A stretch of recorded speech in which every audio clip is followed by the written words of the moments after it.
not anywhere apart from here. Here we go. Ba, ba, ba, ba, ba, ba, ba.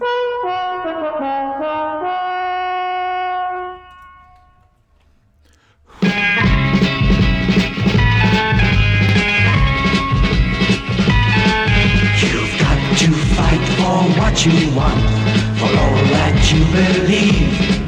It's right to fight for what we want, to live the way we please.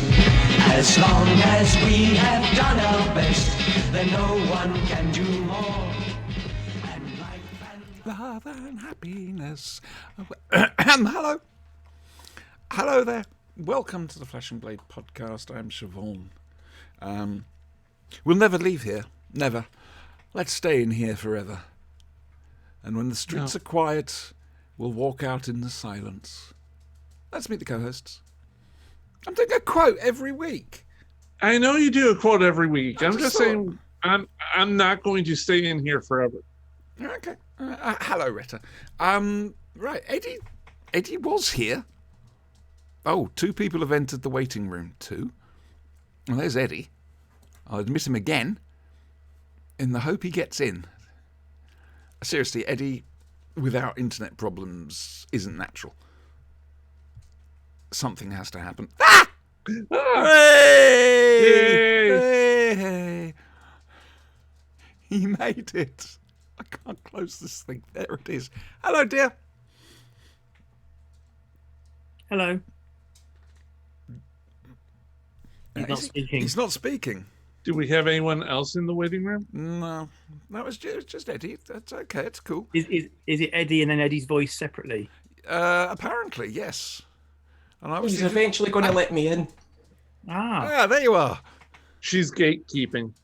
Oh, but I thought I thought being replaced by the man himself. Zool. The man himself. Mr. Sinister. Oh, Dr. Sinister. Our Dr. Sinister. Yes. Right. Yes, Sinister's here for a very good reason. Why are you here, Andrew? Bring the prisoners. Yes, that's why he's here. We're finally looking at Genesis of the Daleks. Oh, dear. Right. Basically, Sin and I are doing a classic rewatch, a classic react video. And we're doing Genesis of the Daleks episode by episode. We're going to do Destiny after that, aren't we? Well, I'd like to do Destiny because we'll do Destiny because then. although it's a pile of shite, I love it. Fair enough. Look, So you yeah. two are on, right? Seriously, I've got the pipe, got the slippers on. I'm just watching today. On you go. Yeah, I was watching that. That was. I'm enjoying being a fly on that wall. I have a complaint. It's a gentle complaint. It's not intended as a heavy complaint. But why? One of these things is not like the other thing. One of these things is not the same. Spotted that. Spotted this. Yeah. So you're worthy, are you? You're feeling worthy tonight? As a viewer, yes. As a participant, absolutely not. I'm not worthy. I know my place. It's like I say to the guys at TV Cream looking at their invoice going, why? The hell? Mine hasn't arrived yet. I mean, I bought 2 of them. Oh, dear. I think young Thomas might be coming up to Whoville with us. So I'm going to try and persuade him to get one, but he might cosplay instead. Which is, fair enough. It's cool. Right, so yes, tonight we're looking at Genesis of the Daleks. We're looking at Star 1 from Blake 7, as well as the Big Finish Audio, Blake 7 Audio Warship, which takes place they overlap indeed. And a Doomwatch episode about fish. Yeah. So, there we go. Brian, how's your week been? It was good until the Doomwatch episode about fish. Oh, I would have to dear. I watched it during lunch. Oh, good. How did that go down? And how did You it weren't come having back up again chicken, were you? afterwards? I was having sushi. Oh, lovely. You've only got Oh, yourself worse. to blame. Yeah. Thanks, Doomwatch. Sushi's $11. It was a bit of a limp episode, wasn't it? Yes, it was a very limp episode. Yeah. It was spineless, if you ask me. It was a little flaccid. We'll get there. We'll get there. Okay, Eddie, how's your week been? It was fine. I had mine on during my lunch break and had a chicken sandwich, and then next thing, all these chickens were getting decapitated. Yeah, not good. And Dr. Sinister, sir, how has your week been? Well, since Tuesday. No, Friday. Since Friday, yes. How's your Friday, week yes. been? Okay. I mean, Forgot about that. couple of days. Much happened? Invaded anywhere nice recently? Oh, I just renewed our war on China. I have to send it every year. It's a legal thing. They're not very powerful, though. No. But I like the fact they're building their own islands. That's good. Build your own bomb base. Like there's a theory that in Star Trek, propeller at the end. The theory is that in Star Trek the Borg are farming humanity.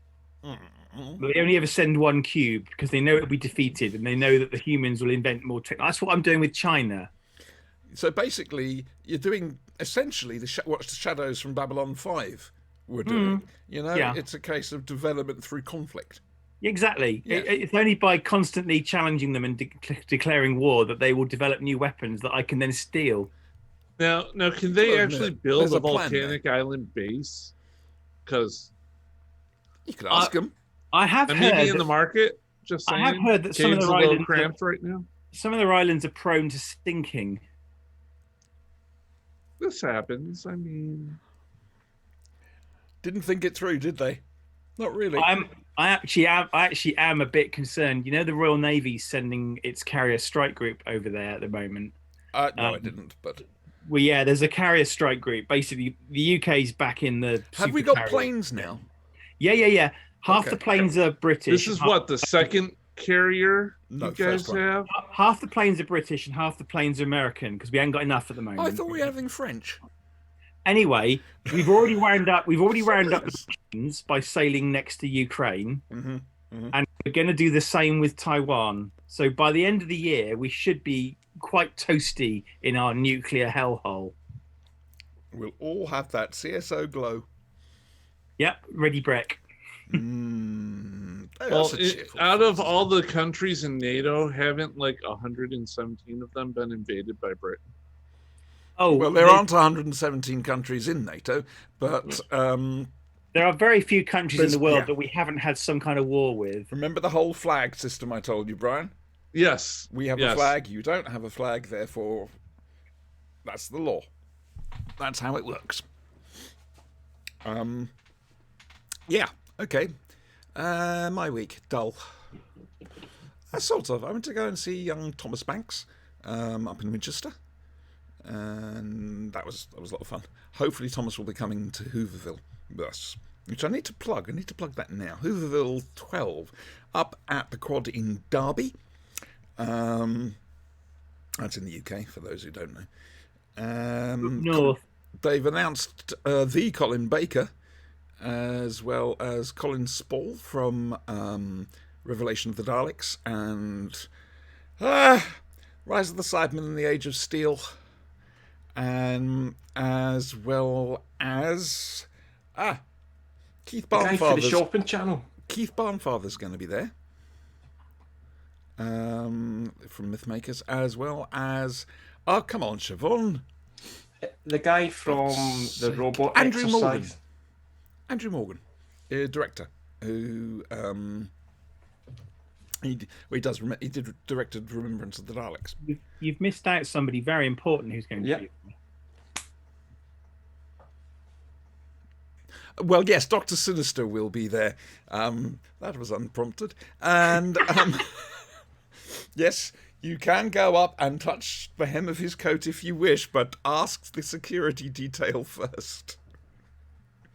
What about the guy for Androids of Tara? You missed him? I don't think that's been announced, has it? Yeah. Oh, Paul Lathers. Yeah. Swordsman Zanak, I think it was. Or Zarak. Zanak is the pirate planet. Okay, Swordsman Zarak.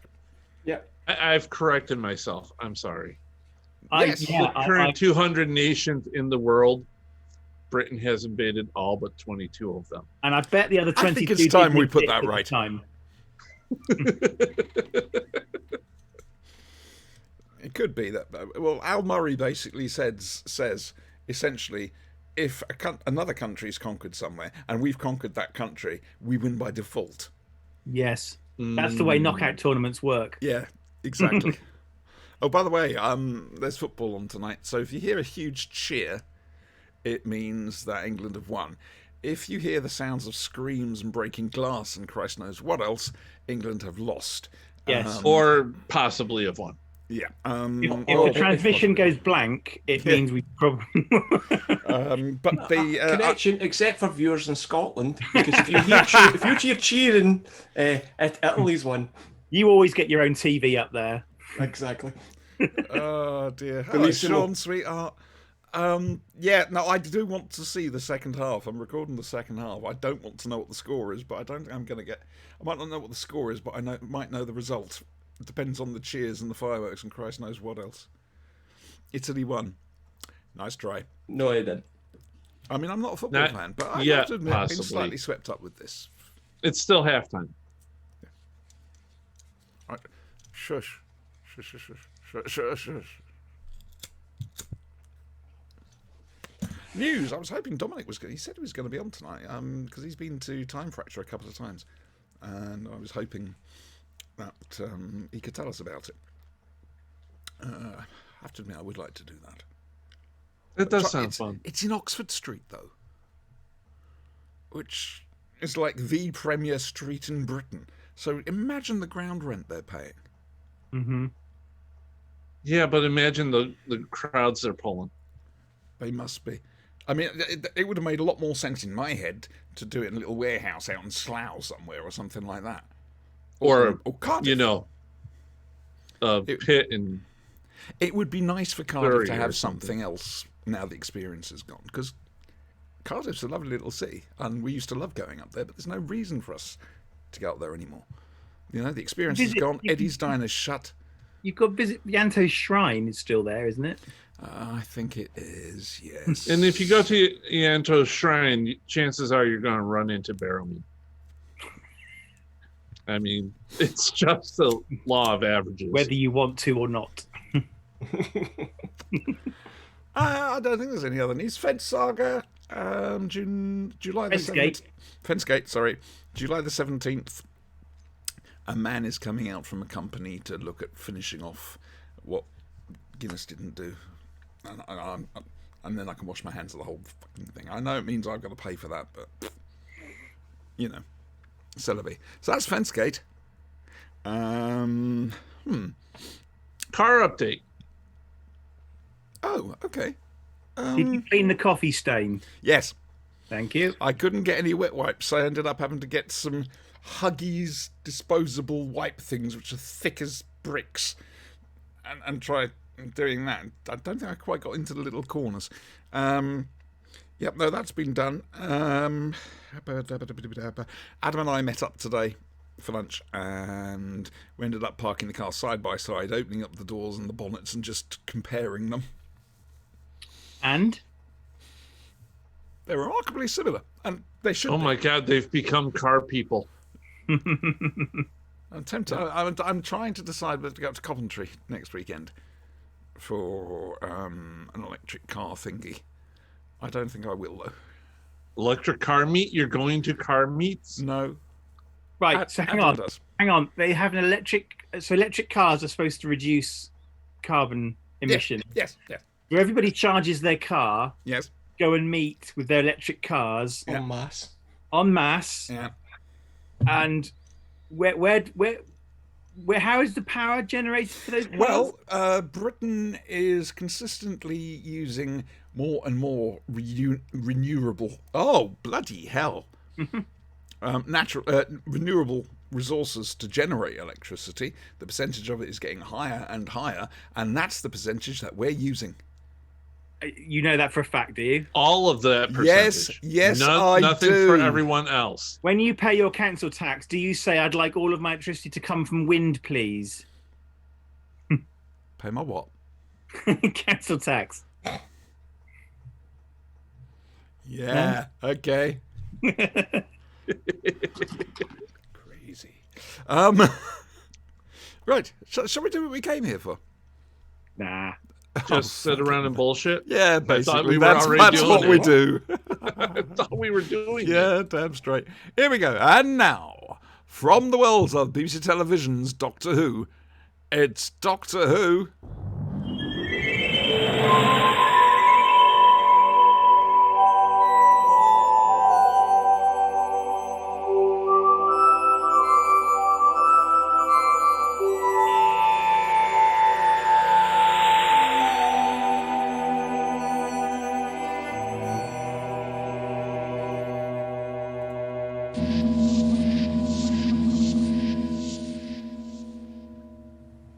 Beautiful. Anyway, yes. If there is an R in the month, then a fourth Doctor Who possibly ends up landing on Skaro. It's been pulled off course by the Time Lords, who were able to sort of, Now, are we sure this transcend guy's a such- Time Lord? It's Alder Cresterman, yeah, is his name, something like that.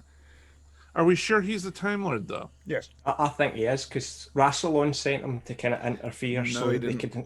No, he didn't. They're years ahead of their time. Years ahead of their time. From He's the wearing Celestial black. Yeah, I Intervention- know.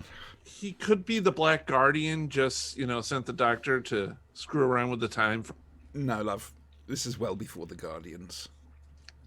I'm afraid. Just We've got a saying. few years before they turn up. And then a few years Or later they do come. we? Yes, we do. And then a few years later they decide to wear birds on their heads for no apparent reason whatsoever. It's It's thing, an interesting, I suppose. an interesting fact, though. The Doctor does just take his word for it that he's a Time Lord. Yes. Yeah. Well, the thing is, he might recognise him. To be fair, Yeah. Time Lords do have a tendency to, don't they? Yes. But he was sent by Narvin, Celestial Intervention Agency, one of the Gallifrey Time War box sets. And then Narvin realises just what the hell it is he's done and thinks, oh fuck. It's caught in a bootstrap, basically. Yeah, so the fourth Doctor Who's on Skaro, along with Sarah and Harry. And something annoyed them. And there's explosions and shit. And then suddenly they find themselves in the studio. And with dummies propping up I can't do this. It's Genesis of the Daleks. I love it. I love it. I love it. I love it. Is it my favourite Doctor Who story? Possibly, possibly not. I don't know what my favourite Doctor Who story is.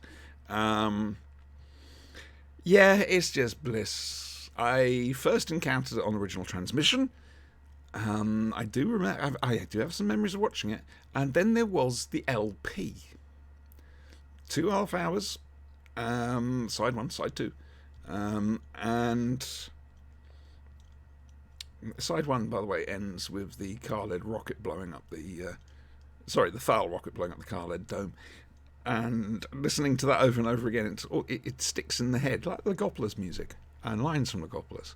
And anyway, so yeah, well, we've brought our guest on, and I'm sure we've spoken about this before on the Vidiprog or on the Flashing Blade proper, but Sinister, what do you make of Genesis of the Daleks? And don't say a brooch. So, what we have is the quintessential Doctor.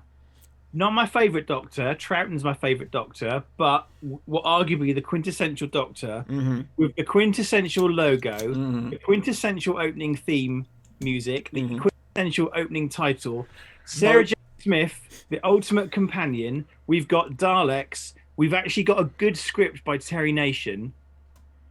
And what we have here... You've missed out Harry. And Harry is an imbecile, yes. We love Harry. We love Harry, but basically, I'm of the same as you. It's not my favourite Doctor Who story, but it's damn close. Yeah. My favourite Doctor Who story, incidentally, is Robots of Death. Ah, yeah, we'll be doing that as well. Yeah. Anyway, this is a story that you and I almost exclusively communicate through with quotes. We have a shorthand. We do. Your views are not important. Well, thank you. That's what I wanted to know. I was actually rewatching it again just before we came on here. I'm in the middle of episode I can 6. say it's cheating. It's not cheating. I watch it often, but it's kind of what's there not to love? And even as you say, the interesting thing about the LP is you've got 6 episodes, so just under 3 hours, condensed down to an hour, and the LP loses nothing. Yep. I'm not saying it's padded because it's not, because No. what you get is flavor. Yes. But the LP loses nothing. The entire story is told very coherently. Nothing is lost. In fact, you've probably got all the Dalek lines that are ever in the original because they're not actually in it very much. They're not in it very much at all. The Daleks, and yes, so I may have said before. I don't know if I've said on here before, but I am one of those people that regards Terry Nation as a very, very lucky man. I think personally, it's my personal view, and I've discussed this before with people and I've got criticized for it, but I think Terry Nation is a bit of a hack. I'm with you. I'm with you on that. But he's a good hack, but still. Yes, but this story is an absolute masterpiece. And I don't know whether it could be made these days because it's very grim. You've got mutants. No. You've got genetically wounded people. You've got a shit ton of gunfire going on, lots of deaths, lots of very gruesome things happening, and it's very dark. There's not very many. If it was modern Doctor Who, and I think we said this the other day when we watched the first episode, it would have to be full of constant wisecracks all the time, and there's very little of that. The Doctor gets straight down to business, and it's all very grim. The opening sequence, for goodness sake, is a bunch of guys being machine gunned to death in slow motion, no less. Mm-hmm. There's no blood spatter or anything like that, but it leaves nothing to the imagination. But the thing is, it didn't do us any harm. We knew it was on the telly. Exactly. I mean, the Daleks still scared the shit out of me. I knew they weren't real, but they still scared me. The only thing I would say that ruins Genesis, and it's not Genesis's fault, is Davros then becomes a staple in every following story, and he's overused. I would agree with that.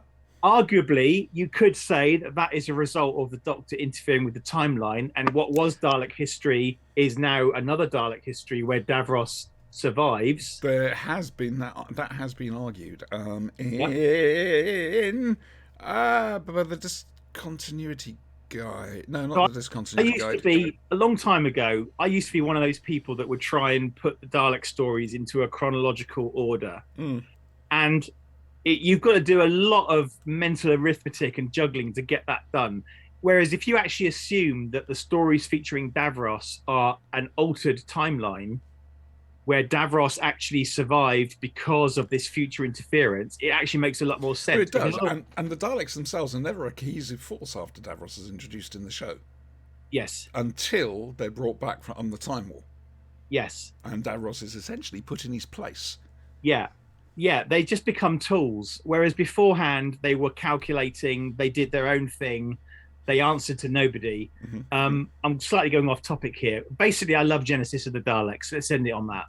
Okay. Yes, young Sean. Oh, dear me. Go and get your father's hat. What's he said? If it was a modern Doctor Who, it would end in a lecture to the camera about how it was Earth all along and can we stop it happening. I don't mind that. I've said this before. It's okay. So, keep yelling at me. Please keep yelling at me. We need to know.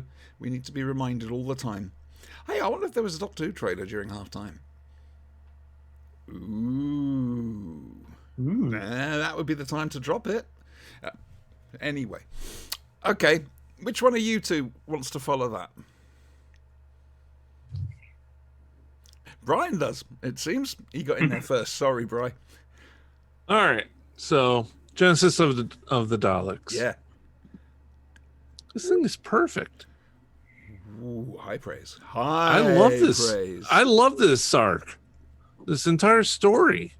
You got the Doctor. I do like Tom Baker better. You got Sarah. I mean, Harry. Okay, whatever. We love Harry. His little figure should have come with a Ignore clamp. the cheating. Ignore the cheating. Ignore the cheating. My whole street is just erupted. Ignore the cheating. Your whole street might be. Okay, that's good. Because I heard absolutely nothing here and didn't know about that, so now I do. Cheers, Eddie. Oh, Oh shit. Oh yeah. Don't want to know. So you got Harry, whatever. Okay. Harry's along. He's along for the ride. I take it Italy scored. I couldn't possibly comment one way or another. Yeah, Italy scored. I have no idea. If Glasgow's cheering. It's 1-1. Yeah. Yeah. You got Konstanski Davros. win The money introduction and a of lot of money Davros. if Italy win 2-1. So that's all I'm saying. The introduction of Davros. No, what the hell was I saying? I don't Sorry, Brian. No, I don't watch it's cool. football. It's I don't cool. watch- This I is don't hey, care about this is football. more important sometimes. No, it isn't. No, it's not. No, good. Genesis every day. You have Davros, you have, Neither. I have a question. Oh, this will be good. The Okay. Thals and the Khalids, The Thals and the Canids, yes. Yeah. they are, for want of a better term, human supremacists. They don't like the mutants. The Khaleds 100% are purists and supremacists. Yes. The Thals must be, because they've survived this long. But yeah, you're right. Neither of them particularly like the Mutos. Although, at the end of the story, Betan doesn't seem to mind Severin too much. No, that's true. That's And just absolutely to true. clear up some So I'm just going along with that thought. to clear up some Davros? continuity issues. The Dals, who originally the Daleks, apparently in the original Dalek story, Davros corrected that by basically having the Thals and the Khaleds wipe the Dals out in the first years of the war. Yes. So Well, the way I look at it is that I think we have a succession of wars prompted by the Khaleds in their drive for absolute supremacy, and the Thals are just the ones that held on the longest. that's a good way of putting it. That's an a very excellent good way of putting it. That's a good way of looking at it too. So with all that human supremacy and whatever, Davros, Well about him. the most obvious mutant of them all. He's not a mutant. But again, this parallels the Second World War. The Nazi hierarchy going on about the Aryan ideal, and they're anything but. None of them were. Yeah. Yeah. But have you heard the Big Finish Davros series of audios, Brian? There's Maybe. four, I don't know. there's 4 of them. You'd know if you had. Basically, it's the story of Davros from when he was a little boy up until about sort of 10 minutes before the beginning of Genesis of the Daleks. It's told in 4 parts, and you get a lot. It's obviously there's a lot of retconning involved here, but you get a lot of backstory filled in about the history of Skaro. And for example, the Lake of Mutations, which features in the very first Dalek story, Davros has a fucking house on the edge of the lake in the first part of that, before it's the Lake of Mutations. Basically Skaro is, you see the gradual deterioration of Skaro. Anyway, just to clarify, Davros isn't a mutant. He may have an excessively long lifespan, but he was basically critically injured in a rocket attack and nearly Okay, died. because more recent Doctor Who's have described him as a mutant. Yes. Yeah, I don't think I prefer to accept the injury So do I. story. And it's like Siobhan said, you've got the Third Reich, and we have to draw parallels here, because Oh yeah. Oh, there are parallels. look at the There are iron leader. crosses. I'm not gonna Exactly. say his name, but look at the leader of the Third Reich. Is that your ideal of Aryan supremacy? I don't think so. What, Charlie Chaplin? Anyway, Brian, sorry, carry on. No, it's cool. But yeah, without all that retconning, again, you come to the question of Davros. If he is a mutant, why are the Khalids accepting him? You bring up a very good point about the parallels between the Third Reich and everything. Perhaps he But was there exiled is to the that bunker. question. Perhaps they basically built the bunker to keep him away from them because he was a Yeah. mutant. To appease But Davros. to use him, use his knowledge, his intelligence.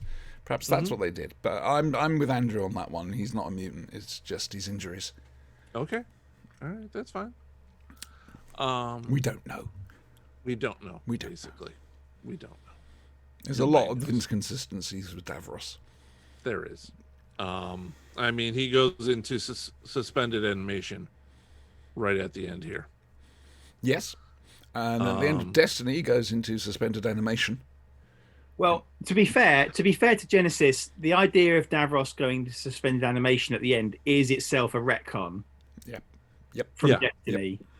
It's not in the end of Genesis. It's explicitly stated that he's dead. You know, it's the end of him. So, but yeah, he does a lot of suspended animation stuff.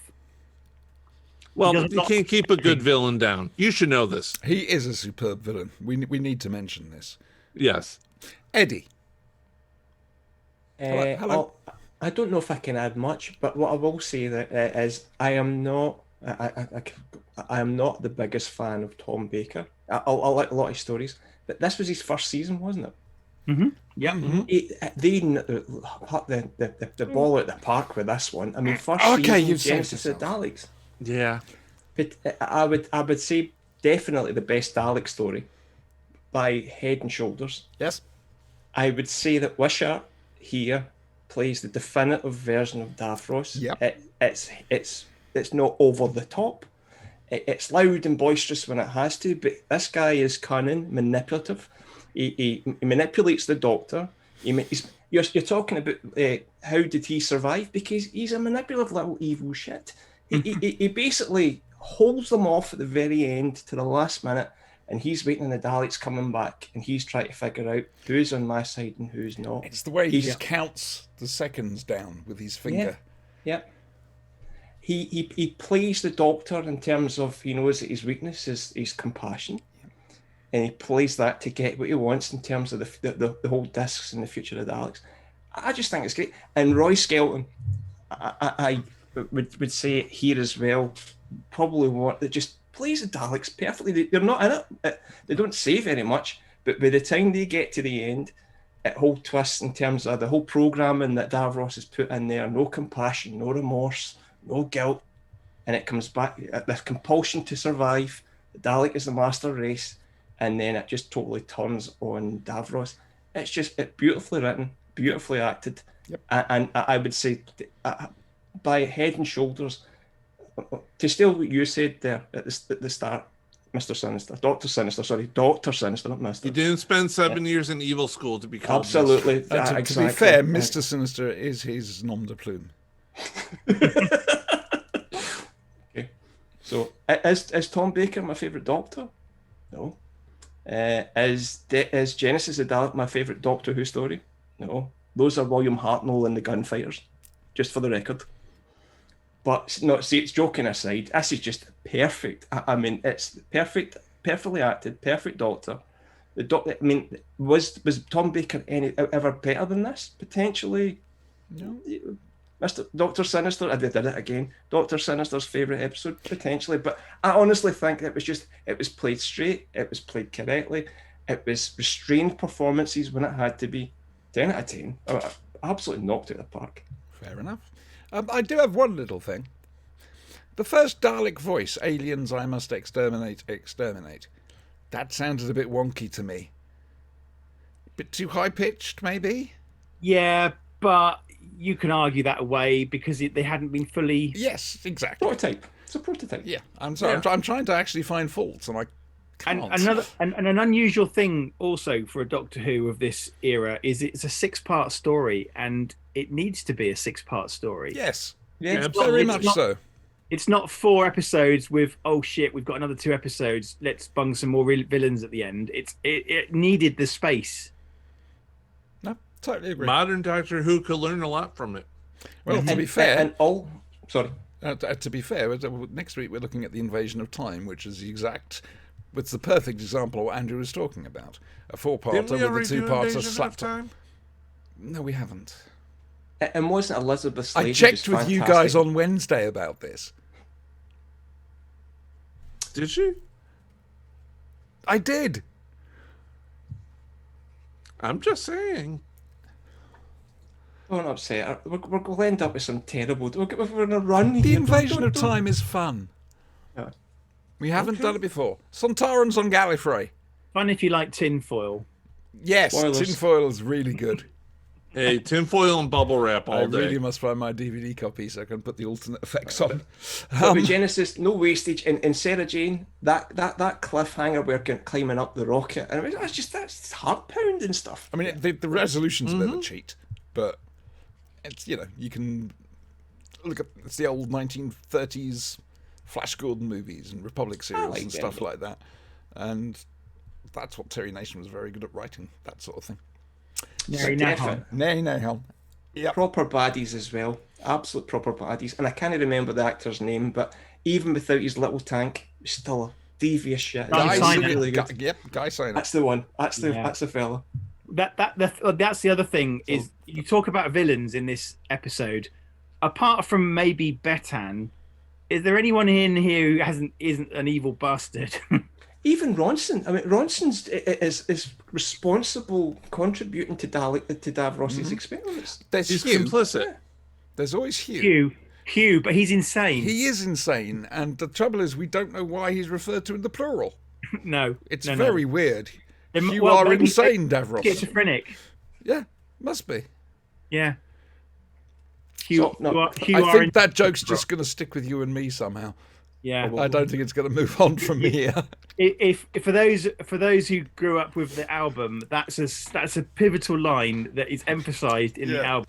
You Where- are insane, Davros. You are. It's the way it's pronounced. Is there's a lot of, I said on the other episode the other day. There's a lot of received pronunciation and there's a lot of over pronunciation as well. Ah, it's magnificent stuff. I mean, this is the joy of it. We can just sit here and really take the piss out of it. And- You know, but we know where the targets are, and at the same time, we absolutely adore it. And also, you've it's got great. Davros, and then you've got the perfect henchman as well. Yeah. Peter Miles Snyder.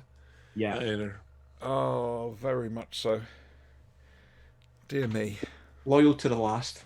Yes. Yes. Absolutely. Very Yes. much so. Blindly loyal. Yeah. Yeah. Ironic, really. He wore glasses sometimes. No, he didn't. Peter did. Oh, I'm confused now. It's Neither did. ironic because Davros has no eyes. Yes, he does. One Oh, eye. he has the one. No, he has two eyes. We just didn't Oh see them. no! He just I'm- refuses to open I them, that's don't correct, subscribe to that at all. He's like a little Yeah, child. He's no. sulking. That's all it is. You can't look at my eyes. Exterminate! Right, okay, that's Doctor Who. Next week, we're looking at the Invasion of Time. Another Tom Baker one. I just wanted to give the boys some fun. That was all. This'll be a giggle. Because at some stage, boys, the Dominators is hanging over you. Oh God. Seen it. No, we haven't, Eddie. Come on, Brian. We've seen the Dominators. No, Yeah. we haven't, Eddie. The last time I made you mad at role playing. Yeah. Yeah. It all comes back. Yeah. No. Back in Marvel. No. We haven't. It's a nice try. I'll give you that. Working together, bit of teamwork there. Very nicely done. I tried, But, Eddie. I tried. But worth a it's go. not there yet. It's not there yet. It's hanging over you. You could refuse to watch the Dominators on the basis that you're pacifists. There is that. There's also the fact that I don't think I've ever been able to sit through it without falling asleep. So there's that. But we're not doing it. We're doing the Invasion of Time. I'll be watching it at work, so I have to be awake. Invasion of Time. Don't worry. Dominators isn't there yet. Right. We're going to shuffle things around a little bit. Fish. Okay. That was $11 of sushi that I'm not getting back. That's your own fucking fault for buying that. Oh. I paid too much. $3.99 for that chicken sandwich. $3.99 I paid for it and ended up in the bin. Basically, the Do Watch organisation, they've got a new minister in charge, and so they want to try and impress him, and they start looking at facts and figures from his constituency, and they notice something very interesting. Ridge gets sent down there posing as a journalist. They discover that the local poultry farm, abattoir, and also has a secret fish division. where Well, it's not so secret. It's a fish farm. yeah, but it is sort of secret. If you, it was like a separate area they didn't get to see initially. They just saw the chickens. Yeah, there's Industrial secrets. Yeah. trade secrets. Yeah, trade secrets. That's the one. That's the one. Anyway, the guy in charge who owns the company used to work at, I think it was a biological warfare center, and he's kept some of the secrets, and he's using this to basically debone the fish biologically. So the workmen have to grab the fish and inject them with this stuff which disintegrates the entire skeleton. It has a side effect of it. Yes, it does have a side effect, a rather unfortunate side effect, really, if you're that a apparently man. the supervisor guy is experiencing. Yeah. You see, the thing is, they're supposed to wear these gloves, but it's a nod and a wink with the boss that they don't wear them because they have to use their hands to get the fish. Can I guess? Can I make a guess here? Yes. Would Davros refer to these people as spineless fools? Not quite. Not Okay, quite. it's not the spine. The boss gets that treatment, but no, it's not the spine that can't stand up. It's how do I put it? Delicately. Delicately. Oh, it's the opposite of Viagra. Yeah. Yes. Basically, Yeah. you get an innie. Ooh. Yeah. And a lot they of pretty much compensating going on. organisation find out, and this supervisor, who'd been portrayed as a bit of a thug because of all this, actually turns on the boss and throws him into the pool with the Into fish. the contaminated water. Yeah, into the contaminated water. That's going to be a Totally death. bodily. That's gotta be a death. He inhales the stuff. Oh, It reminds me of one of the deaths of Yvonne Hartman's enemies, losing her spine. yeah. So, go on, Eddie. You go first on this one. I thought this was really depressing in terms of don't worry. The side effect is not a problem because he only employs people over 40. That made me feel really, really good. Right? That made me feel really good. It was logical for him to do that, though. Yeah. No, it's not. It means they won't notice any erectile dysfunction. I'm 48. I I know. like to would think I've notice. noticed. Yes, There would but be it can be noticing. explained as the natural order of things because they're getting older. Come on, boys, you must know that by now. Right. No. No. No, I'm still dating. No. Okay, righty-ho. What was the point of the cockfighting? Was this a kind of compensation? It did seem like that, didn't it? yeah. You know, they're trying to show their manliness. I'm seriously eating a chicken sandwich. I should have known better. And then we have the scene where Ridge goes to visit the factory, and we're seeing chicken getting their feet cut off. Oh, it was horrible. It really yeah. was. It was like a bloody Morrissey video. It was horrible. And see the poor guy there. Like, I know the guy right was totally. It was evil, but not Davros evil. And the ending that he got, I thought was that's a bit much. And it's a bit sudden as well. Yeah, Wasn't it just telegraphed. pulls his leg and then off. Yep. But it was good for one point. So the new minister joins, and you call yourself Doomwatch, and it's like not a very positive outlook in the world. It's not preventative, but we're Doomwatch. Doom is impending. It's going to happen. Somebody is either kicking or touching their microphone. Me, sorry, probably getting upset. Okay, that was you, right? Eddie's Okay, a little don't do that. animated about this. He feels Yeah. strongly No, about Yes, I can tell. You made the point, Brian, that this isn't Life on Mars bad. Oh, it's not even the same ballpark. But Life on Mars is up Peter Panic. Life in Mars is a cheery romp through the roses. This is a slog. This is Life One day. on Mars is very British centric. The references are me, Dr. Sinister, Yeah. Siobhan would get. You wouldn't. This is just disgraceful. Right, well, Brian, do you want to add to that? Okay. Well, no, I'm okay. Sorry, with because this. you were having a sort of silent vocal run up to this. I'm trying to formulate how to frame this. The supervisor's soon-to-be ex-wife. I don't know. They didn't do It divorce. didn't really. Yeah. Yeah. That was just frippery, read around the edges. Yeah. So she's over there, and she's hitting on Ridge. Yes, she is. Hard hitting on Ridge. Bit like And Jackie then Tyler. Ridge is talking to her, and he's putting on all the charm and everything. And then during the conversation, he realizes, wait a minute, I ate the fish. You know, what if only that would actually. Oh, you see it dawn on him during the whole conversation. Oh, your ex-husband works at the plant, blah blah blah. They cook everything around, and they're doing this. Wait a minute, I ate the fish. He goes back to the phone immediately He after does. excusing himself. That was funny. And he's That was like, good. I ate the fish. What the hell is going on? Quister's there saying, "It's all right, Joe." That was one of my favorite Sorry, I moments, cut I off think, there. seeing Ridge get a little comeuppance. Yeah, well, Or come down and. talking of comeuppances. Is this a permanent effect then? Yeah. Yeah. Oh, yeah. It makes your pee-pee go away. It obviously builds up with them because they're dealing with the raw stuff, soaking in through their skin. And it builds up with the owner of the plant because, well, he just inhaled He a swims it. lungful. Yeah, it gets into his lungs.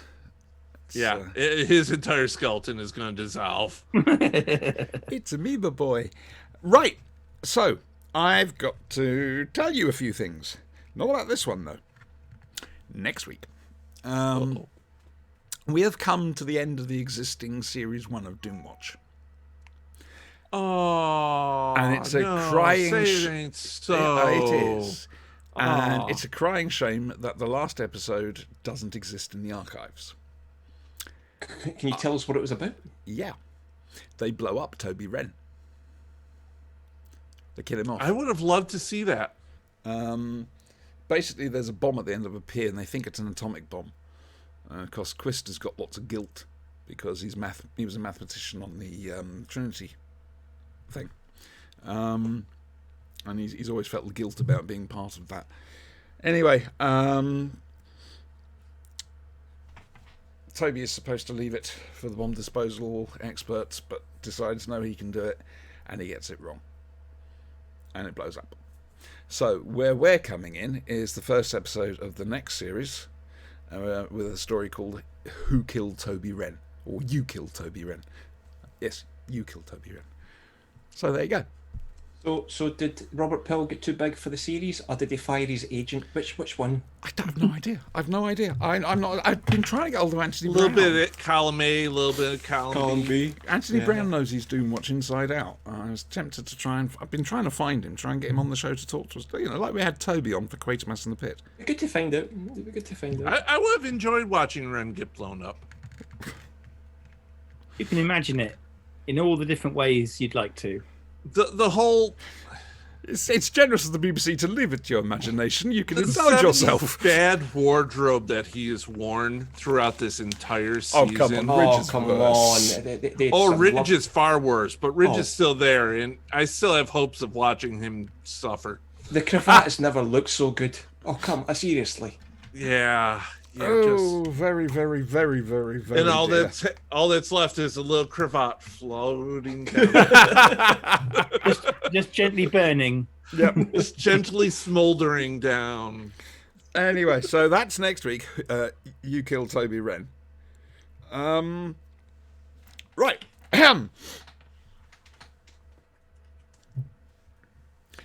The first Blake has decided to, now they've worked out where the coordinates are for Star 1, he's going to go up there and he's going to turn it off and destroy it. In the meantime, Star 1 is going wrong on its own. Spaceships are crashing in space. and where the controls are going, and it's not very good. Servalan's not that bothered initially until she starts realising, hang on, something funny is going on here. Blake and co turn up on a still planetoid, which is orbiting this star right out, almost outside the galaxy. But they find there's a minefield in space. It's a little farther out. Yeah, basically. I'm trying to work out how that works in a 3D environment like that, but there we go. And basically, aliens. Hey, aliens. Isn't this like the first actual aliens that they've had in the show? And, What about the creators of the Liberator? Are they that's what I was aliens? thinking. Yes. Well, arguably. So in Blake 7, there's a bit of it's hinted at that humanity allegedly came from Earth, but no one's really sure of this. So you could argue that the system originally were Earth descended peoples. Good argument. Yeah. Yeah. Well, that's a fair point. That is. So anyway, it's Star 1. Blake 7, because we're there. This is the end of Series B, by the way. It's the series finale. Yeah, Shouty Travis is there. Shouty Travis gets his comeuppance. Wee, bye-bye.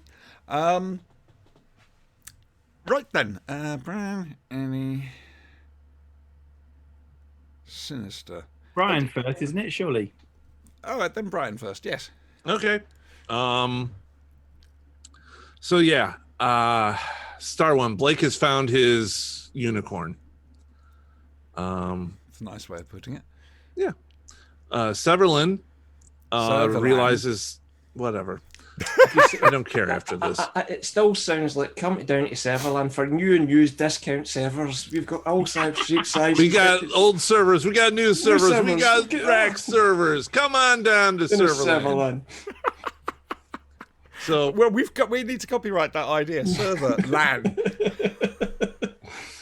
you can see my attorneys later. Yeah, thank you. Have So your people speak to mine. she's in charge of Star Command, who during the entire matter that's going on, they decide they're going to have a coup. They no longer listen to whoever the ruling president. body, the president. The administration are the actual ruling thing of the Federation. Meanwhile, on Star One, Dun, dun, dun, dun, dun, dun, dun. you have these Yep. amoeba shape-changing things that have taken over to the facility and have disposed of most of the crew, all except for one girl. Will we ever see her again? No. No, just No. No.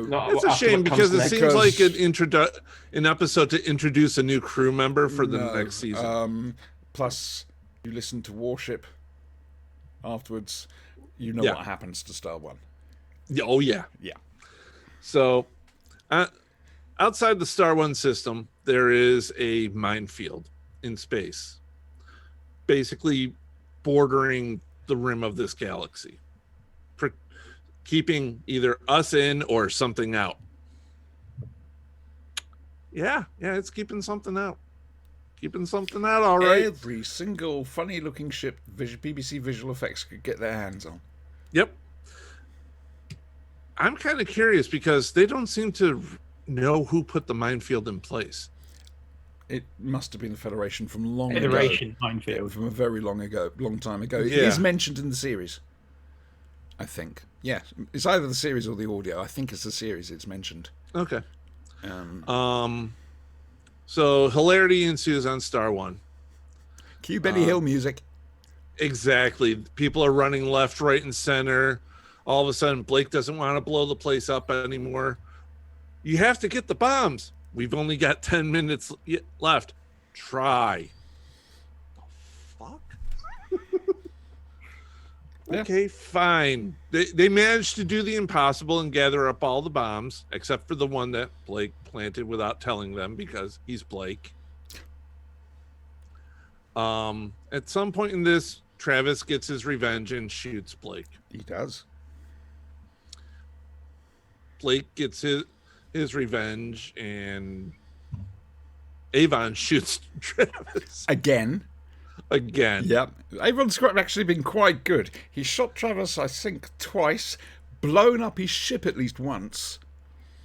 You know? It came this close to blowing up Travis himself, if not for Callie. Yeah, exactly. What this means is never ever mess with a computer expert. Exactly, dude. This just goes to show: don't fuck with IT.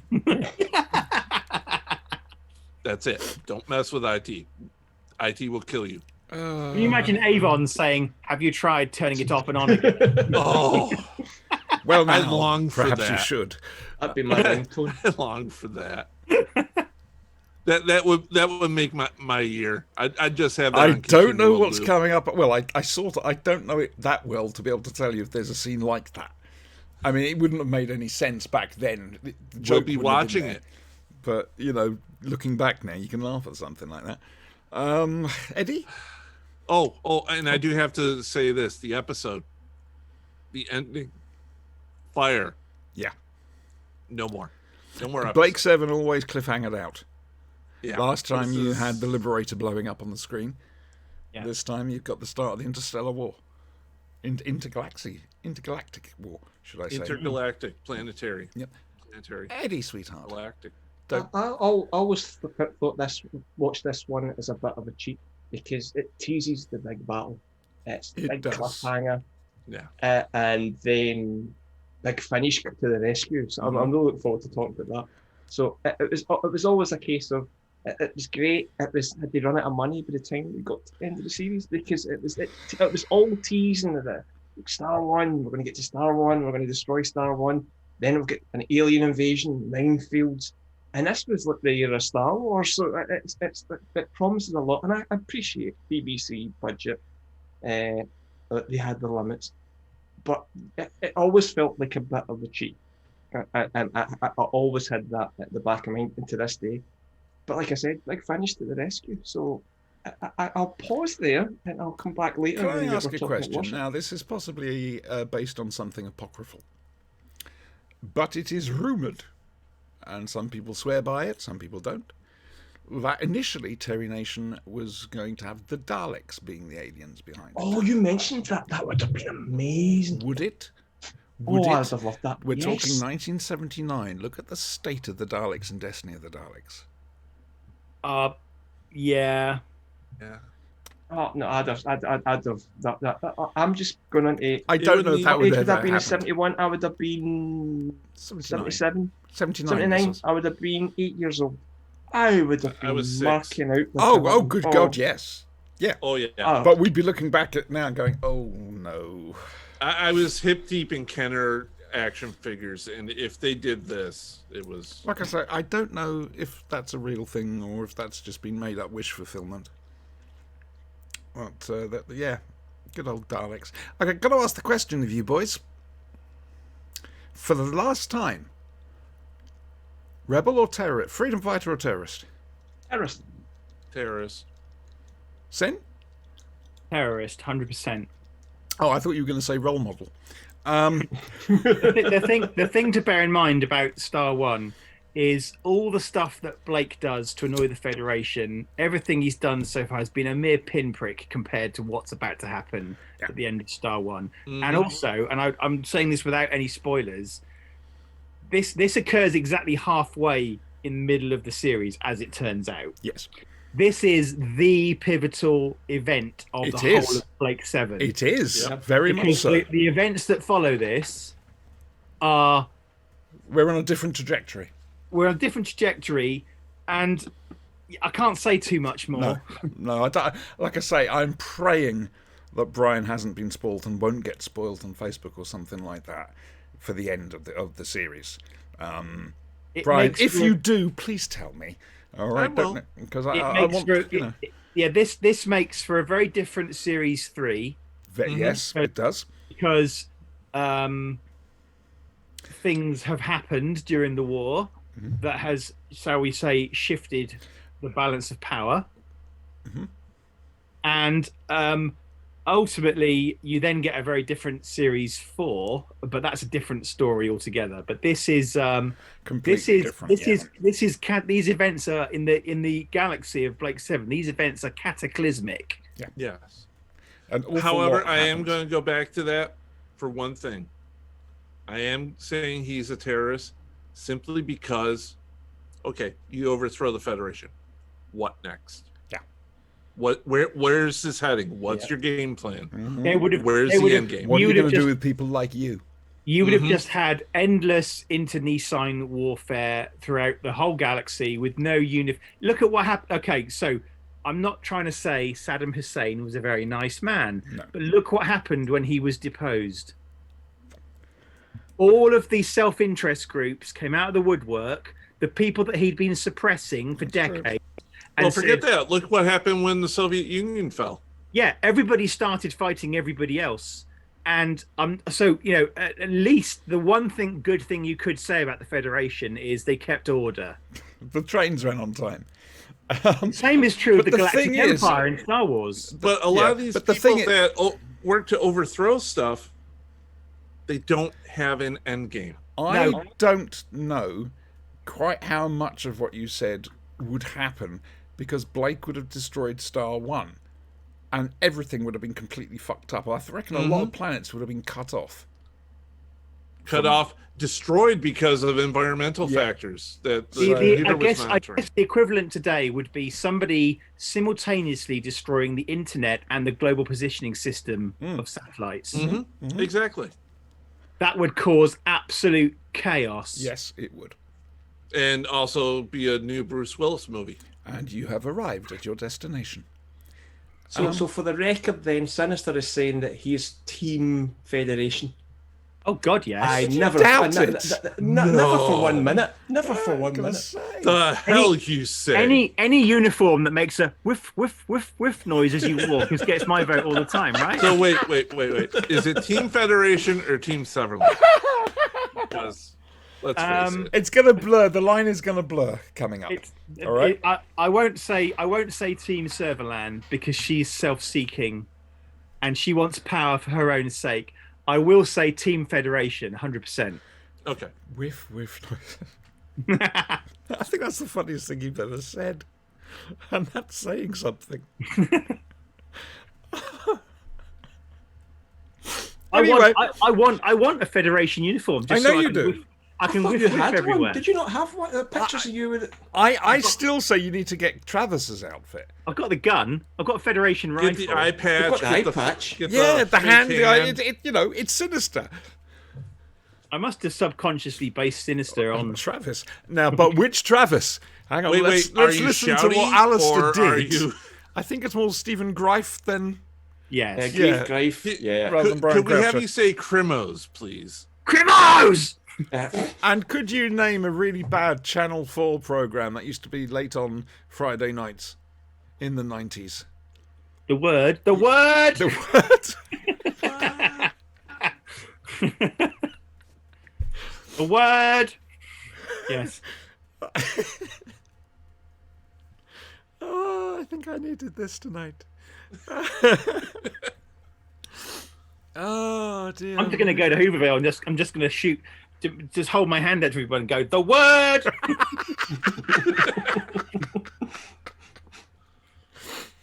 Oh, And if you get separated from the party, Eddie- just start shouting Crimos. Eddie, you need to back me up on this. You're going to need to be the henchman to this.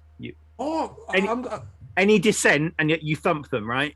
What was the name of the guy in Genesis of the Daleks? Neither. Ida. I'm full on neither. Don't worry about it. Yeah, he's going to bring Begbie to class. Oh god. Or should that be to glass? It's not neither. It's neither. There you go. Ah dear. Right. Okay.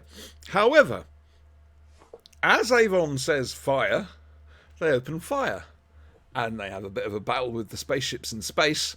Eventually, they have to retreat a little bit. And it's useful because some of the nearest planets have assembled a defense force of whatever ships they had. Not Federation per se, but it gives the Liberator a chance to fall back and let the auto repairs kick in.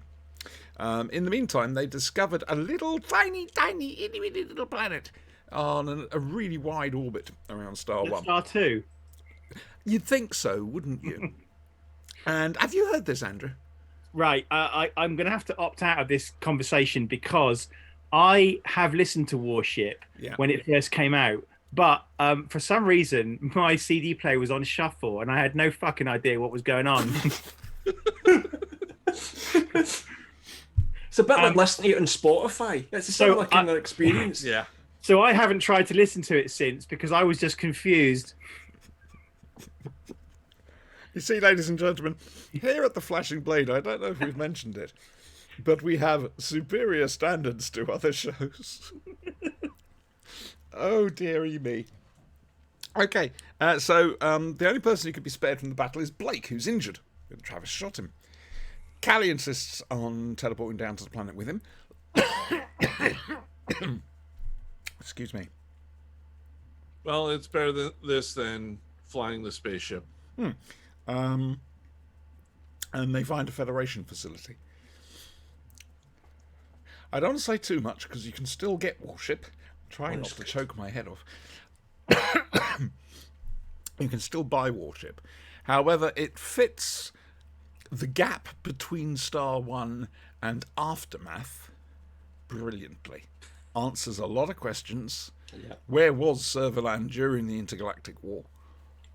We find out. And she's gone genocidal, basically. That's the best way of putting it. This is a great audio. It was the first one from Big Finish, featuring the original crew, and it's exactly what was needed. Is exactly what we wanted. It's a great audio. It really is. All the original cast are there, and I mean they can't do that nowadays. Sadly, the guy that plays Zen in Orak, he's fantastic. I really liked him. Really? Yeah, he was really good. Yeah. I was impressed. No. I was impressed. No. Dreadful actor. I'd never work with him. Yeah, it's Alistair. He was brilliant. Yeah, He was great as it. It took me a few minutes, and I'm thinking, I know that voice. Yeah. Did you genuinely not know beforehand? No. Yeah. I thought he did the audio on it, but Yeah, the no, I music. didn't know he was actually in it. He's the new voice of Zen and Orak. And if they ever do... And by the end, it's... I'm not going to spoil... Well, everybody knows what happens if they watch the thing. But he plays that perfectly. I was brilliant. Really impressed. He's good as our Alistair. Because he's our Alistair.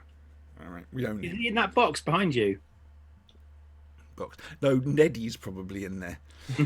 I bought the 5 tubes linked together, a little ball thingy that you got for the kitten. And the cats are sort of okay. One of them's playing with it, but I've never found out who. But Neddy still, because he's a cat, he still loves the big box my walking frame came in. So I've had to leave it there. It's a giant box. What's not to love? I haven't got the heart to dump it because he loves it so much. It's a big box. I'm a soft git. I really am. So, Eddie, your turn. Warship, please. This was good. I really liked this. I felt that certain members of the cast were able to channel their younger selves better than others. Yes. You could hear the age in Blake in particular. Avon's voice is deeper. Yeah, but do you know what I thought? The kind of like the energy that he projected can offset that. There's really good. Jenna gets to do stuff rather than just look after the action. No, you don't say. Oh, and it was like, yeah, big finish. Good on you. It was very heroic, but there's still kind of hints to the old world because she has a plan, but they don't trust her or they don't get it, and they think she's going to do one thing, and it all kind of still fits in. And Kelly comes along and fucks it up. Yeah. Callie gets her powers enhanced. I think that's because the moon that's over. Yeah. There's It was an hour in the month or something. Yeah, but I kind of it's necessary for the story for that bit where she mucks it up for Jenna, and like I said, I always felt with Blake's at the end of season 1, I felt cheated with Blake 7 in terms of, and I appreciate older me that was like Gareth wanted to leave and maybe they had to change plans, but it always felt that it promised this whole big end of season arc. It teases a big intergalactic war that never happens, and big finish. I kind of sorted it for me. So really impressed. I really liked it. Thought Alistair was great. Thought the cast was great. My only one criticism, and only criticism, the role of Jenna in terms of stay behind and look after the ship was played in this with Paul Darrow. And it was like they had a soundboard of Sarky quips, and it was like now and again, hello Avon, play Sarky quip number 1, 2, 3, 4, 5. So I wonder if maybe Darrow wasn't available to do this, or did it away from everybody else. Minor quibble. Minor quibble. I have no idea. But if you think about it, it was like Avon was kind of to the sideline, and it was like they would bring him in and they would talk to him over the intercom or through communicators, and then he would get his Sarky quips in. For me, I could listen to that all night, but it still felt that he was to the periphery a little bit. An entire show of Avon being snarky. Snarky and sarky. Yeah. I mean, things I'm like there. when Blake's gone about his ship and whose ship? Our ship. You badly need to read the Paul Darrow Avon books. Don't. That's what I said, badly. No, don't. See, Paul Darrow thought of Avon as an old-fashioned gunslinger. And also, Paul Darrow has the entire book of Avon, A Terrible Aspect, appears to take place within the Federation, but it appears to be set within one entire solar system. There's no concept of it being a galaxy-spanning, Federation. It's very contained, and it doesn't make sense. And don't read it. Avon is not a gunslinger. Avon is a IT person, support worker, dev, JavaScript developer, who's got all these great ideas, who's the smartest person in the team, but nobody listens to. And he's disgruntled. He fights it back with just absolute sheer undiluted sarcasm. Love Avon. It was great. But that was my only minor quibble with this. It was like a soundboard of Avon sarcastic quips to use. He didn't feature very heavily in it. Wasn't enough several in either, but it was great because this totally retconned the whole thing between season 1 and season 2 for Blake 7. If you do get the chance, Mr. Dr. Sinister, Neil did it again. Mr. Dr. Sinister, sir. Mr. Dr. Sinister, seriously try and give it a listen because it was great. No, I really enjoyed this. I would just add one thing to your depiction of Avon. He's a survivor. Yes. Totally. Oh, very yes. much so. Yes. Yeah. I thought that was said with IT. You do me a favour. Would you listen to Warship on Shuffle again and tell me if it's in the same order? I have it on my phone somewhere on the app. I will try and listen to it again. I'm kidding. Brian! I'm agreeing with Eddie. This was fantastic. This showed, well, it didn't show, but it had the space battle. It had Blake's message hitting he just broadcasted that thing out from Star One. And everyone who could came to hold off the invaders. Well, the thing is, wasn't it Avon who called in the Federation? No, was it not Blake? No, it was Blake. Because he called out to. I thought Avon had put out a distress call or whatever early on to try and get people to come up. Potentially, and then they're coming, and then obviously Blake then gets several in when he's trying to actually contact from. Yeah, you're right. I think you're right. You know, I think it is. Or I could be mixing that up with a couple of stories ago when he contacted Servalan about Travis. I think you're right. I don't know. I don't know if I am. But I think it was Blake on Star One, using the Star One facilities to call everyone. Wait and see. For the episode, yes. Right. So thumbs up for both both Blake 7 stories. Oh yeah, Yeah. if taken together. That's what I was going to get. Yeah, absolutely. Yeah, Jenna gets a fantastic arc in the audio. Awesome. I mean, she's a pilot. Let her fly the goddamn ships. And trust her. Don't and trust her. And Callie, still the worst telepath in the universe. I mean, Troy is better at this than she is. Oh, come along. Troy no, crashed no. two Enterprises. I haven't seen Rise of Skywalker, but don't they do a similar thing in Rise of Skywalker and put out a message to everybody, and everybody turns up? Yes. Yeah. Yeah. I refuse It's one to of those watch it. standard things. If you value your freedom, come and stop the oppressors. Mm. You need to take note. Cut off all communication. All communication. Well, It's a no, fair you point. see, because one of my things is mind control. How Absolute strange, mind I control. forgot that. I know. I knew you'd say that. He made you forget. Oh, really?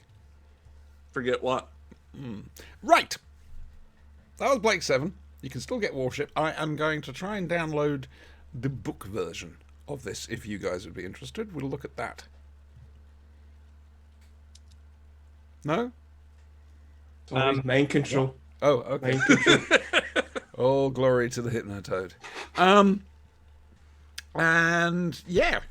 So next week, Invasion of Time, Aftermath. A week later, we'll be introducing Brian to the concept of Tarrant. Yes, Section leader Clegg. and section leader Clegg, who's fucking brilliant. But no, next week is Aftermath, set after Warship, obviously. And it's the start of Series C of Blake 7. Things are going to change a little bit. Title sequence for a start. Well, like, Actually, the second title sequence is awful. I prefer it. Really? I prefer it. Yeah. Just the glows with them being animated coming over and Oh, whatever. and spaceships and I prefer the it- original one. I prefer the it ma- original it one makes with the gun sen- and it the make- speed. It makes sense though, because the program brilliantly. yeah, but Blake's gone. Sorry. Spoiler. Spoiler. Right. It makes Hello. It makes sense because the status quo is no longer the status quo, and those things that are in the opening title sequence don't make sense anymore. No, it makes sense to do. I just don't think it's as good a title sequence as the previous one. The previous one sells the show brilliantly. Or it has Blake in it, but it sells the Federation. You know, and I mean the music itself starts grim and then goes out into space. So no, I watch it afterwards because I normally watch Blake 7. I have to on the update Sunday. my drive this week about it then. Okay. I have a external drive I bring to work with me. It has the season of Blake that we're currently on. oh, Okay. News, Apparently, news. yes, news. I did put it in there. You didn't respond. It's coming to BritBox US. Yeah. Yeah, I saw. I don't know when though. It doesn't matter. I have them all. Okay. I Thought it mean, might make it there's. easy for you. This is easy. Oh, okay. I have them all. Sorry, I was just trying to help. Can I ask Brian a question? Oh, this should be. Uh-oh. Brian, you haven't seen Blake 7 before, no? I've seen bits and pieces. So bearing in mind that you're kind of halfway through the series as a whole, although it was never planned that way, but you are. Mhm. And bearing in mind this is the late 70s, TV story arcs weren't really a thing back then. Rumor has it that the creator of Babylon 5 based a lot of the story arc ideas on the fact that Blake 7 had a story arc. Yeah, Harlan Ellison. You've got main characters dying with unexpectedly. What is your opinion top of the of- series as a whole? Can I just add something to that? Yes. He admired the fact that Terry Nation had written so much of Blake, and in fact, it was only JMS that surpassed his total, I think, on the series. But what is your bearing in mind of the era of which we're talking about? I think this was pretty groundbreaking. Personally. Oh yeah, this was fantastic. This was great. This had a storyline you could follow, and it stuck to it. It wasn't episodic like Buck Rogers was, or any of the other Battlestar Galactica. Well, Battlestar Galactica had a theme through it, but it was more episodic. You could jumble it all up together. This next series, there isn't really a story arc. I'm afraid. I'm sorry. It is individual episode of the week. Yeah, but it is that. I mean, they don't really have a purpose. They do in Series D.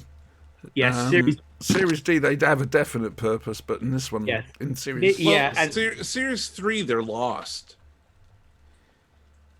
Which kind of explains the whole thing Who's of lost? them not having a purpose. The crew. Wait and see. they're not lost. Think It's about just that all that transpires between 2 and 3. Where's their purpose at? they don't have one. Afterward? Exactly. They lose their purpose. They lose their way.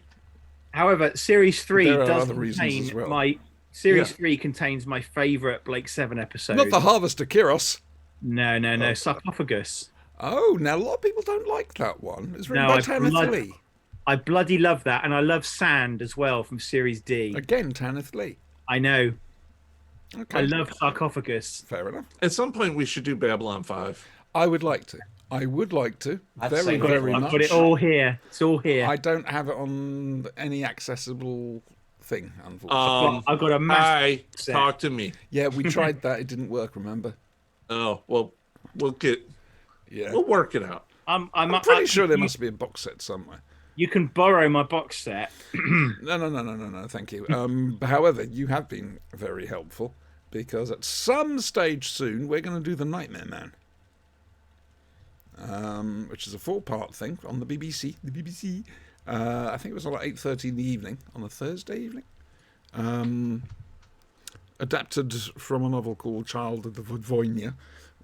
Something like that, anyway. Vidon, something like The that. Donkadak? What? Something Russian. Vodjanoi. Yeah, that could be it. The book is terrifying. It's a shame you haven't had a chance to read it. But at the time, it was quite a big thing. Yeah. But I'm going to get that sorted out so that we can look at that. It was adapted by Robert Holmes, who you should be familiar with by now, and directed by Douglas Canfield. Who?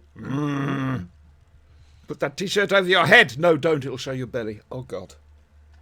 Oh, God. Mind bleach. I need mind bleach. Right. So what are you doing next week, boys? Working. It's going to be a busy week. I've got people off. I'm having to cover for them, so it's going to be even busier this week. I have an application to fill out. Sinister? Or don't you want to give away your plans? I am being forced to go on holiday for a week. Oh, where are you off to? Or can't you say? How will the Empire ever survive without you? Derek. Clone. Yeah. No, I'll just unwrap a clone, plug it into the net.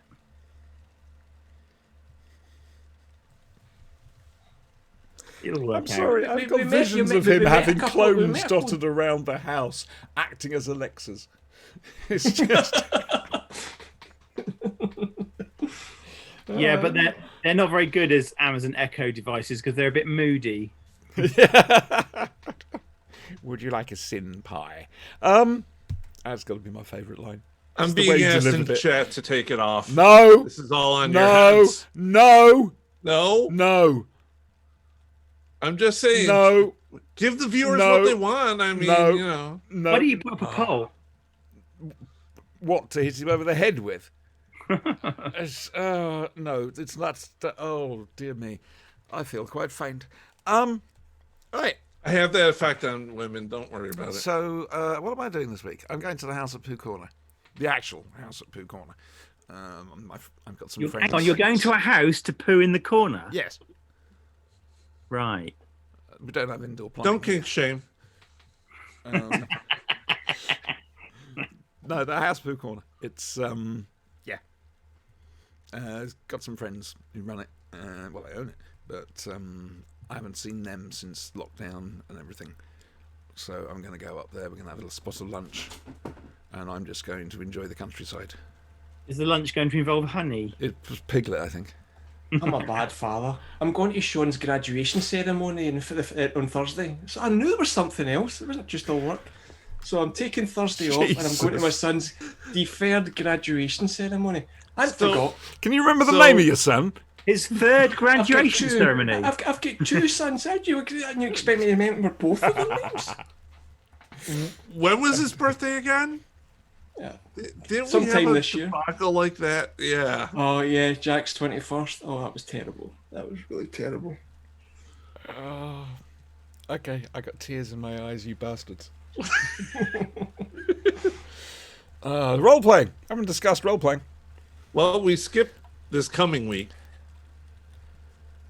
Next Saturday, we're No, skipping. we haven't discussed role playing. Oh, discuss what happened. What happened? Oh, dear yes. God. I knew I'd forgotten something. Oh, dear. We're on this planet. And Spanky's possibly caught the attention of the authorities, we're not sure. Adam and I went to church, as did Retta, and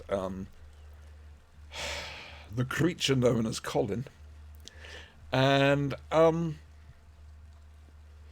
and Hex was basically going through a restaurant and just getting all the recipes and everything else like that, and all the ingredients. I like it that we have someone with an obsession like that in the group. Mm-hmm. This appeals to me. The one slight problem we had was blabbermouth. Sorry, Retta. Little miss, I've taken far too much truth serum. I'm going to tell you everything. She's saying, all hail the holy hobo. I know, and damn straight she should. She's created a religion around Siobhan's truth-ism. character. She didn't need it. Yeah, I'm getting a religion around me. But that should, enhance your role play. And then I hate went the and idea. I showed you guys the good side of the city.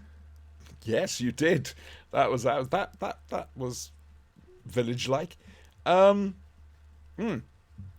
So we'll be playing again in 2 weeks' time. Nothing he did last night upset me.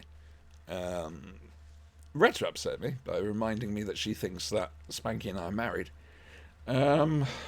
Well, your character and her husband are really getting along better these days. You've been to counseling. Everything's... Hang on. A, shut up. And B, to reply to Retta, hey, why lie? What do you mean? You can not lie by keeping your mouth shut around strange people.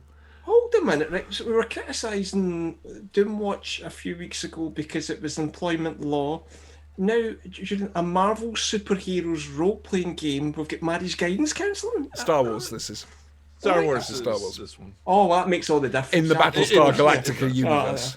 It does. If Darth Vader and Padme had marriage counseling, we wouldn't have the Empire. There'd been a different saga. Yeah, absolutely. Yeah. Just give him. Retta brings up a good point. You two want to adopt Colin. I am gonna fucking kill the pair of you one day. I really am. One of these days, the electric car will become the electric plane, and Siobhan will fly over there and come looking Oh, for no. you two. He's deciding to walk towards to fly to his fate. He's coming over here. Possibly in a year. Not wise. I'm going to be honest. Not wise. There's another way you could meet up very quicker than that. Oh, really?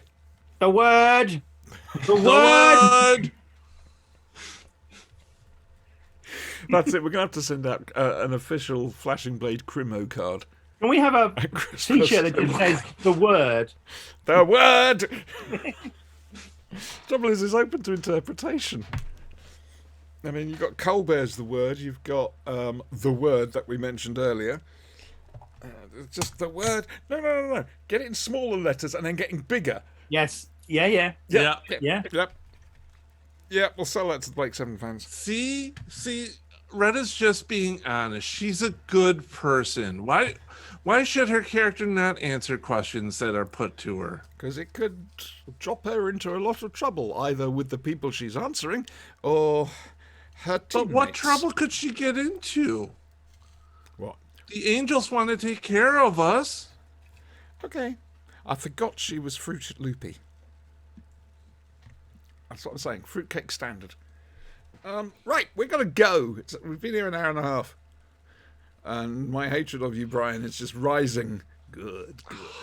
Embrace it. Yes. Yes, it makes you stronger. Right, so we're going to go. Just so you know, Wednesday we're doing. It's Girl in the Fireplace, isn't it, boys? Yes. Yep. And Friday. I love that. I love that episode. Yeah. Friday, episode 2 of Genesis of the Daleks. Saturday, nothing. And then Sunday, another Flashing Blade. And you know I haven't discussed what big finish we're going to do. I haven't mentioned that, have I? No. That's because I've got absolutely no idea. I'm sure something's going to drop this week. I'm hoping Dalek Universe 2. I don't know. I'm not sure. Or we could do the ones they tried to kill us with. Exactly, for a few weeks ago. Does it have to be a new one? We do have a couple Not that necessarily. I mean, we looked that at were Warship left just now. over. Yeah, we did. Shadow of the Scourge, though, I think is too long. It's 7 hours. Not Shadow of the Scourge. I say that every damn time. Scourge of the Cybermen. It is very long, and I genuinely don't think you're going to have a chance on that one. We've got what's the other one? Box of Delights, which I discussed last week. Again, that's about 5 hours long. You gave the definitive review of that. Yeah. I mean, that was, you loved it. So I mean, it was. What about Jago and Lightfoot? Oh, they're audiobooks more than plays. I'll tell you what. Jago and Lightfoot, if nothing drops during the week. All right. Yeah, we'll do that. Okay, bit of Jago and Lightfoot. We like Jago and Lightfoot. Like him a lot. It's very sad that Trevor Baxter died. Because, I mean, this is, I think, the 14th set of Jago and Lightfoot stories. I mean, that's pretty amazing when you think about it. You know? Mm-hmm. I love the DWM when they mocked up a Radio Times cover and article about a Jago and Lightfoot spin-off series. That was pretty good. Except it wasn't our Jago and Lightfoot. It was their kids. Mm-hmm. And there's always a will they, won't they vibe. That sort of nonsense. Of course, you still got proper Jago and Lightfoot turn up. Who actually came up with the idea of Dragonfire being turned into a 1980s sitcom? I don't know. Basically, Glitz running Iceworld. With Mel dobbing him in all the time. I can't remember. Ah, dear me. Right, so that's it. You know what was happening. There's shit happening. I'm going to go away and get a cheese and egg burger and chips, hopefully. Thank you all very much indeed for being here and talking. And I'll see you all... Well, I won't see you for a little bit soon. But I'll see you guys Wednesday. Friday. Friday. I thought you were away on holiday. No, I can do Friday for Genesis. Okay, as long as you're sure. Yeah. All right. Okay. Sinister is mobile. He can be anywhere he wants. Mobile. Delegate. Mobile. This isn't really me. Mobile. I'm asleep. I'm That's asleep true. upstairs. It's true. Mm-hmm. I have to admit, I'm a little disappointed. Past 2 times now, you haven't had more than one Dr. Sinister. I could have 5 of me on if you wanted. One day you'll have to. This one, immediately say goodbye because immediately after this episode, this one gets dissolved in acid. Oh, I thought it detonated. No, it was too messy. to Monty clean up. Python explosion. Lots of early 1970s visual effects. Orange smoke. Ah, dear. Come on, we've got to go. Thank you all very much, and thank you to the audience as well, and thank you to anybody on YouTube who's actually stuck with us this long, because I don't think that's any of you. Now, I've got to try and remember not to do the thing. Okay, say goodbye. Mind control. Bye. Goodbye. Ta-ra.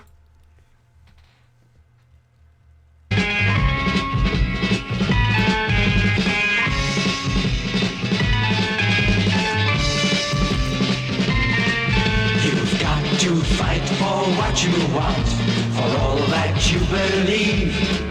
It's right to fight for what we want, to live the way we please.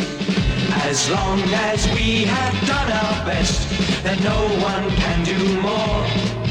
And life and love and happiness are well worth fighting for. They're well worth fighting for. No John Levines were harmed during the making of this episode.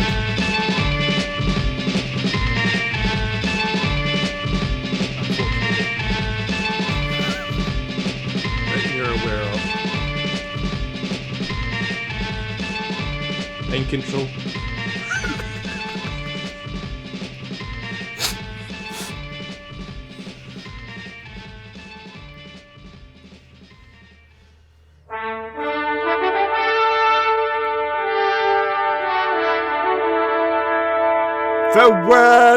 The word